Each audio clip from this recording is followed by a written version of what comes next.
Guys once again welcome to my YouTube channel knowledge Adda. तो आज की वीडियो में हम लोग एंडोक्राइन सिस्टम का लेक्चर नंबर 5 देखने वाले हैं। जी हाँ गाइस, ये हमारा है लायन बैच और लेक्चर नंबर 5 में हम लोग देखने वाले हैं थायराइड हार्मोन के बायोसिंथेसिस एंड उनके सिक्रेशन के बारे में। मतलब जो थायराइड हार्मोन है उनका जैव संश्लेषण क्या है और उनका स्रावण किस प्रकार से होता है, वो सब चीज को हम लोग काफी सारे इजी स्टेप्स में समझेंगे। साथ ही साथ मैं आप लोगों को इसका नोट्स भी देते जाऊंगी।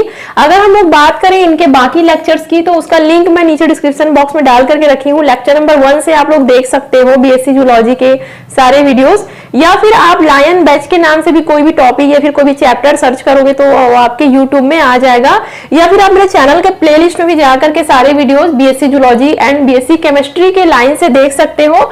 तो चलेगा इसे स्टार्ट करते हैं हम लोग आज का टॉपिक। तो देखिए लास्ट लेक्चर में मैंने आप लोगों को थायराइड ग्लैंड के स्ट्रक्चर के बारे में बताया हुआ था, अगर आप लोगों ने देखा होगा तो। यहाँ पर मैं एकदम थोड़ा सा जल्दी में इसके स्ट्रक्चर के बारे में बता देती हूँ, देन उसके बाद में आप लोगों को इसका जो भी सिंथेसिस वगैरह है वो मैं आप लोगों को एक्सप्लेन करूंगी। तो बात करें अगर हम लोग थायराइड ग्लैंड की, तो ये थायराइड ग्लैंड जो होता है हमारे नेक के पास पाया जाता है। मतलब ये जो आपका ट्रैकिया होता है, ये जो आपका लैरिंग्स होता है, उसके जस्ट बीच में आपके 2 पार्ट में बटे होते हैं थायराइड ग्लैंड। ये जो बीच वाला हिस्सा होता है वो आपका कहलाता है स्थमस। यहाँ पे एक उभरा हुआ भाग निकला होता है जिसको हम लोग कहते हैं पिरामिड, थायराइड का पिरामिड कहते हैं। यहाँ पर थायराइड ग्लैंड में 2 लोब्स होते हैं, right lobe and left lobe. तो 2 लोब में बटे होते हैं जिसको थायराइड ग्लैंड का लोब्स कहा जाता है। तो बहुत ही इजी है थायराइड ग्लैंड का स्ट्रक्चर। तो अगर इसके बारे में अगर आप लोग एकदम डिटेल में देखना चाहते हो ना, तो लेक्चर नंबर 4 में आप लोग देख लेना थायराइड ग्लैंड के स्ट्रक्चर के बारे में। तो चलिए हम लोग आगे देखते हैं। अगर हम लोग यहाँ पर थायराइड ग्लैंड के किसी टिश्यू का हिस्टोलॉजिकल स्ट्रक्चर देखें, मतलब अगर इसको हम लोग माइक्रोस्कोप में थोड़ा सा बड़ा करके देखें, तो हम लोग देखते हैं कि जो थायराइड ग्लैंड के जो टिश्यू होते हैं ना, उसमें बहुत सारे थायराइड फॉलिकल्स हम लोगों को दिखते हैं। ये जो आप लोगों को फ्लावर टाइप से स्ट्रक्चर दिख रहा है ना, ये जो फ्लावर टाइप से जो स्ट्रक्चर होता है उसको ही हम लोग थायराइड फॉलिकल कहते हैं। जी हाँ, और यहाँ पर ये जो आपका होता है उसको हम लोग कहते हैं फॉलिकुलर सेल।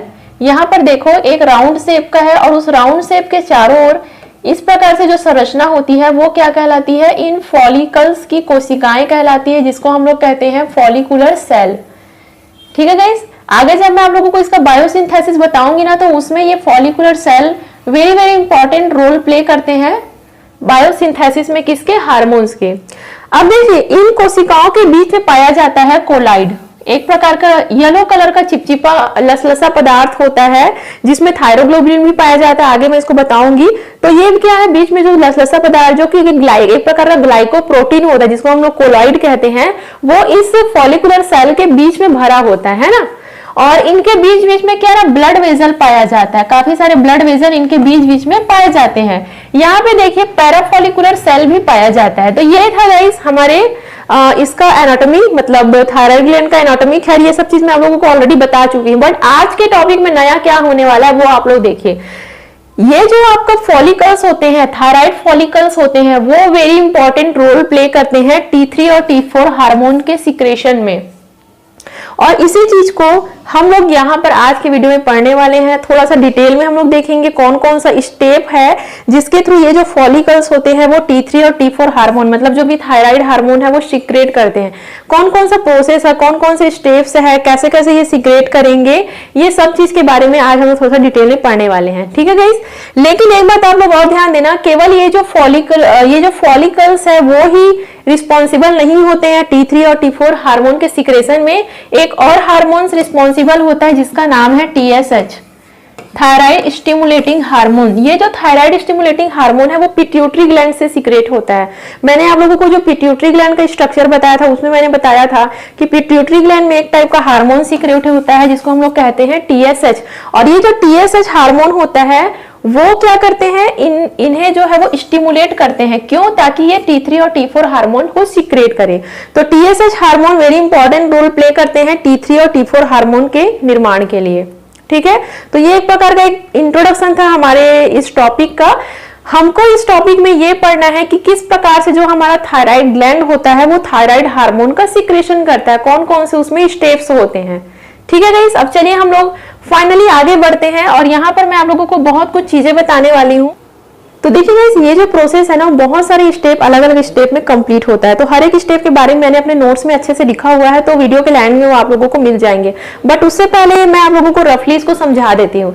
तो देखिए क्या होता है, हमारे शरीर को आयोडीन की मात्रा बहुत जरूरी होता है। आयोडीन जब हमारे शरीर में एंटर होता है तभी T3 T4 हार्मोन का सीक्रेशन हो पाता है अच्छे से। तो देखिए ये जो आयोडीन होता है ना वो हमें कैसे मिलता है, जैसे कि मछली हो गया या फिर अंडा हो गया, बहुत सारे ऐसे सब्जी होते हैं जैसे कि कैबेज वगैरह हो गया, और बहुत सारे ऐसे हरी पत्तेदार सब्जी होती है, नमक होता है जिसमें हमको आयोडीन मिलता है। तो प्रतिदिन हम लोग आयोडीन को ग्रहण करते हैं। अब क्या होता है, जो आयोडीन होता है वो हमारे ब्लड में पहुंच जाता है, लेकिन वो आयोडीन के रूप में नहीं पहुंचता, वो हमारे ब्लड में आयोडाइड के रूप में पहुंचता है। यहाँ तक आपको समझ आया? हम लोग आयोडीन को ग्रहण किए, आयोडीन को ग्रहण करने के बाद जो आयोडीन है वो आयोडाइड के रूप में हमारे शरीर के ब्लड में क्या करते हैं, एंटर करते हैं। तो यहाँ पे देखो मैंने बनाया हुआ है ब्लड वेजल। तो ये जो ब्लड वेजल है उसमें प्रेजेंट है क्या, आपका आयोडाइड। आयोडाइड हमको कहाँ से मिला, जो भी हम लोग खाना खा रहे हैं, जो भी हम लोग आयोडीन रिच डाइट ले रहे हैं वहां से हमको आयोडाइड मिल गया और ये हमारे ब्लड वेजल में एंटर कर चुका है। अब जैसे हमारे रक्त में आयोडाइड की मात्रा उपस्थित होती है तो क्या होता है, जो थायराइड ग्लैंड के जो भी फॉलिकल्स हैं, मतलब यहाँ पे मैंने बताया था ना कि थायराइड ग्लैंड में बहुत सारे फॉलिकल्स होते हैं, तो इन फॉलिकल्स में क्या होता है, ये फॉलिकुलर सेल होते हैं। मैंने बताया था फॉलिकल में बहुत सारी कोशिकाएं होती है। तो अब ये कोशिकाओं में विशेष क्षमता होती है कि ये हमारे ब्लड का जो आयोडाइड होता है उसको वो ट्रैप कर लेते हैं, मतलब उसको वो पकड़ लेते हैं या फिर उसको वो ग्रहण कर लेते हैं। कैसे, पूछो कैसे? जैसे ही इस ब्लड वेजल में आयोडाइड आते हैं तो ये जो फॉलिकुलर सेल होते हैं, जो फॉलिकुलर कोशिकाएं होती है, वो इन आयोडाइड को अपने अंदर एब्जॉर्ब कर लेते हैं और इसको एब्जॉर्ब करके कहाँ भेज देते हैं, इसके अंदर में कोलाइड में, जहां पर पीला लसा पदार्थ भरा हुआ है ग्लाइकोप्रोटीन वाला, वहां पर इस आयोडाइड को वो क्या करते हैं, भेज देते हैं। पहला स्टेप हुआ। तो ये जो स्टेप होता है ना वो क्या कहलाते हैं, ट्रैपिंग ऑफ आयोडाइड, मतलब आयोडाइड को फांसना। क्योंकि गाइस मैं यहाँ पे बीएससी लेवल का पढ़ा रही हूँ तो मैं उसको थोड़ा सा इजी तरीके से मैं आप लोगों को बता रही हूँ। हालांकि इसमें और भी बहुत सारे थोड़े से हार्ड प्रोसेस होते हैं, लेकिन वो क्या एमएससी लेवल का है, इसलिए मैं यहाँ पे बीएससी लेवल के अकॉर्डिंग बता रही हूँ आप लोगों को, है ना। अब देखो क्या हुआ, ये जो आपका कोलाइड है, यहाँ पे देखो ये जो हमारा कोलाइड है ना उसमें क्या एंटर कर चुका है, ये आयोडाइड एंटर कर चुके हैं। अब इसी कोलाइड के अंदर में उपस्थित होते हैं थायरोग्लोबुलिन। आगे का स्टेप हम लोग देखेंगे। अब बारी आती है थायरोग्लोबुलिन की। तो ये जो थायरोग्लोबुलिन होता है वो कोलाइड में ही उपस्थित होता है ना। तो इस थायरोग्लोबुलिन के बाद क्या होता है, ये जो कोलाइड में उपस्थित थायरोग्लोबुलिन है उसमें बहुत सारे टायरोसिन के अवशेष पाए जाते हैं। टायरोसिन के अवशेष कैसे, मतलब देखो ये इस तरीके से बहुत सारे टायरोसिन के मॉलिक्यूल वहां पर इस थायरोग्लोबुलिन में प्रेजेंट होते हैं। क्लियर हुआ? तो कुछ इस प्रकार से इसकी संरचना होती है टायरोसिन मॉलिक्यूल का। अब क्या होगा, इस टायरोसिन मॉलिक्यूल में, यहां पे आगे देखो, अब जो थायरोग्लोबुलिन में जो टायरोसिन मॉलिक्यूल है उनमें जुड़ने वाले हैं आयोडीन। जो आयोडीन को जिन्होंने ट्रैप किया था ना, जो आयोडाइड को ट्रैप किया गया था, वो क्या होते हैं, किसी रिएक्शन के द्वारा वो सक्रिय आयोडीन में फिर से चेंज हो जाते हैं। मतलब जो आयोडाइड हमको मिला था ना वो कुछ ऐसा प्रोसेस होता है कोलाइड में जाने के बाद कि वो फिर से क्या हो जाते हैं, आयोडीन में परिवर्तित हो जाते हैं। अब क्या होगा, जो कोलाइड में आपका टायरोसिन है और ये कोलाइड में आपका आयोडीन भी है। अब क्या होगा, ये जो आयोडीन है और ये जो टायरोसिन है वो आपस में क्या करेंगे, रिएक्शन करेंगे और दोनों मॉलिक्यूल आपस में क्या होंगे, जुड़ते जाएंगे। देखिए कैसे इस प्रकार से जुड़ते हैं, देखिए यहाँ पर किस प्रकार से जुड़ते जाएंगे। जो आयोडीन है ना वो इस मॉलिक्यूल में, अगर एक आयोडीन इस टायरोसिन के मॉलिक्यूल में अगर एक आयोडीन जुड़ता है तो उसको एमआईटी कहते हैं। अगर टायरोसिन के इस पार्ट में अगर दो आयोडीन जुड़ते हैं, यहाँ पे देखो आयोडीन फर्स्ट और आयोडीन सेकंड, अगर दो आयोडीन जुड़ते हैं तो उसको हम लोग डीआईटी कहते हैं। इसका मैं आप लोगों को फुल फॉर्म बता देती हूँ। एमआईटी मतलब होता है आपका मोनो आयोडो टायरोसिन और डीआईटी मतलब होता है डाई आयोडो टायरोसिन। मोनो मतलब क्या होता है, एक होता है, और डाई मतलब क्या होता है, दो होता है। अगर एक आयोडीन जुड़ रहा है तो उसको हम लोग मोनो बोलेंगे और दो आयोडीन अगर टायरोसिन के मॉलिक्यूल के साथ जुड़ रहे हैं तो उसको हम लोग डीआईटी बोलेंगे, मतलब डाई आयोडो टायरोसिन बोलेंगे। यहाँ तक क्लियर हुआ? तो क्या क्या अभी तक मैं आप लोगों को बता चुकी हूँ, एक बार फिर से हम लोग रिवीजन करते हैं, देन आगे मैं बढ़ूंगी। तो पहला स्टेप क्या था गाइस, पहला स्टेप हमारा क्या हो रहा था, ट्रैपिंग ऑफ आयोडाइड। मतलब क्या हुआ, फॉलिकुलर सेल के द्वारा आयोडीन को ट्रैप किया गया। आयोडीन को ट्रैप जैसे किया गया, हम लोग देखते हैं कि इस कोलाइड में थायरोग्लोबुलिन भी पाया जाता है। थायरोग्लोबुलिन में टायरोसिन के बहुत सारे अवशेष पाए जाते हैं। अब इस टायरोसिन के साथ क्या होता है, ये जो आपका आयोडीन है वो जुड़ना चालू कर देता है। अब कितना आयोडीन टायरोसिन के साथ जुड़ रहा है उसके अकॉर्डिंग हम लोग इसका नॉमेनक्लेचर कर देते हैं। अगर एक आयोडीन जुड़ता है तो उसको मोनो आयोडोटायरोसिन बोल देते हैं, और इसको अगर 2 आयोडीन जुड़ता है तो हम लोग उसको डाई बोल देते हैं। मतलब MIT और DIT का फॉर्मेशन हो जाता है। यहां तक क्लियर हुआ आपको? अब चलो आगे हम लोग देखते हैं। तो देखिए अब आगे यहाँ पे हमारा फॉर्मेशन होने वाला है T3 और T4 हार्मोन का। पूछो कैसे? अगर DIT, अगर ये जो MIT है और अगर ये DIT है, MIT मतलब एक आयोडीन जुड़ा हुआ है और DIT मतलब 2 आयोडीन जुड़ा हुआ है। अगर MIT और DIT आपस में जुड़ जाते हैं तो वो बनाते हैं T3 हार्मोन का।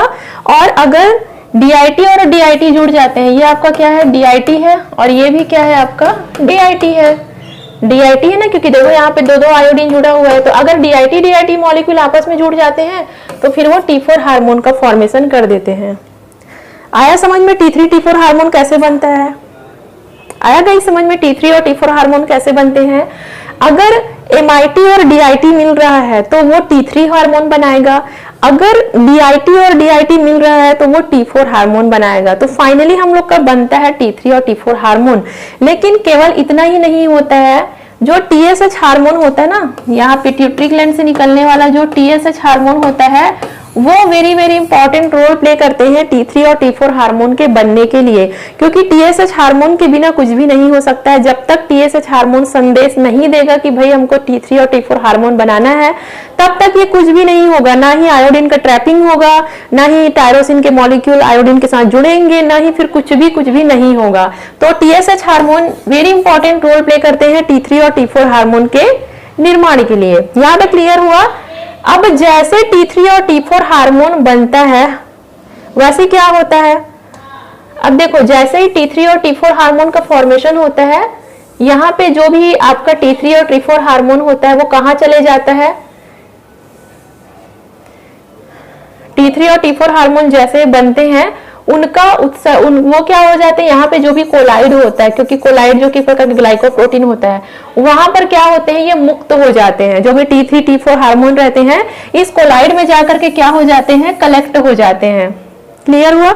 ये जो आपका कोलाइड है ना, एक मिनट, ये जो आपका कोलाइड है ना, जो मैं बताई थी थायराइड हार्मोन में कोलाइड पाया जाता है, इसी कोलाइड में क्या हो जाता है, ये जो भी आपका T3 और T4 हार्मोन है वो क्या हो जाते हैं, मुक्त हो जाते हैं।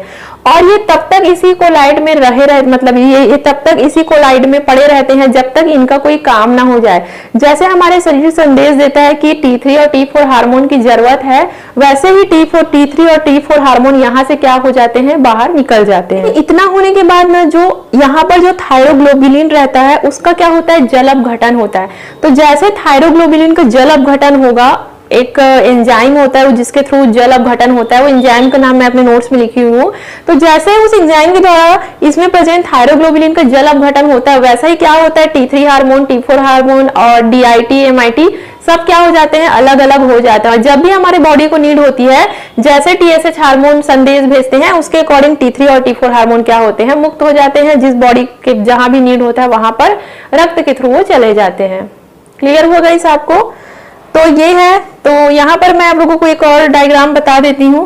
तो ये क्या है, आप अपने नोट्स में इसको ऐड कर सकते हो, ये वाला यहाँ पे मैं इसको थोड़ा सा बता देती हूँ। हालांकि जो मैं बताई वही है, बट इसको क्या है ना, आप जो ये जो थोड़ा सा वो टाइप से है उसको अपने नोट्स में ऐड कर सकते हो, है ना। तो देखो क्या क्या बताई थी मैं आप लोगों को, थायराइड हार्मोन का फॉर्मेशन किस तरीके से हो रहा है, थायराइड हार्मोन का फॉर्मेशन किस तरीके से हो रहा है। ये हमारा क्या है, थायराइड फॉलिकल्स है। TSH यहाँ पे इसको संदेश देते हैं, TSH हार्मोन जैसे संदेश देते हैं, आयोडीन और टायरोसिन क्या होते हैं, आपस में जुड़ने लगते हैं। 2 आयोडीन मॉलिक्यूल अगर जुड़ता है तो वो क्या बनता है आपका, डाई आयोडोटायरोसिन। अगर एक मॉलिक्यूल आयोडीन जुड़ता है तो आपका बनता है मोनो आयोडोटायरोसिन, मतलब DIT और MIT। अगर DIT ये सब जुड़ करके क्या बनाते हैं, T3 और T4 हार्मोन बनाते हैं। अगर DIT आपस में जुड़ गए तो T4 हार्मोन बनाएंगे, और MIT और DIT आपस में मिल गए तो T3 हार्मोन बनाएंगे। आया गाइस समझ आप लोगों को? चलिए आप लोग एक बार ना नोट्स देख लो, नोट्स देखोगे तो अभी तक जो भी कंफ्यूजन होगा वो क्या हो जाएगा, दूर हो जाएगा। तो नोट्स का स्क्रीनशॉट ले लो आप लोग।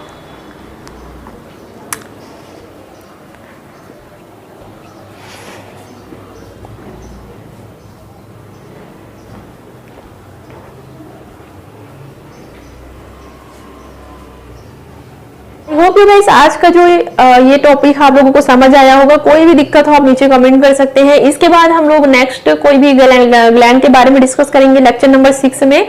सारे लेक्चर आप लोग लाइन से जरूर देखें चैनल में जा करके। So thank you so much guys for watching this video.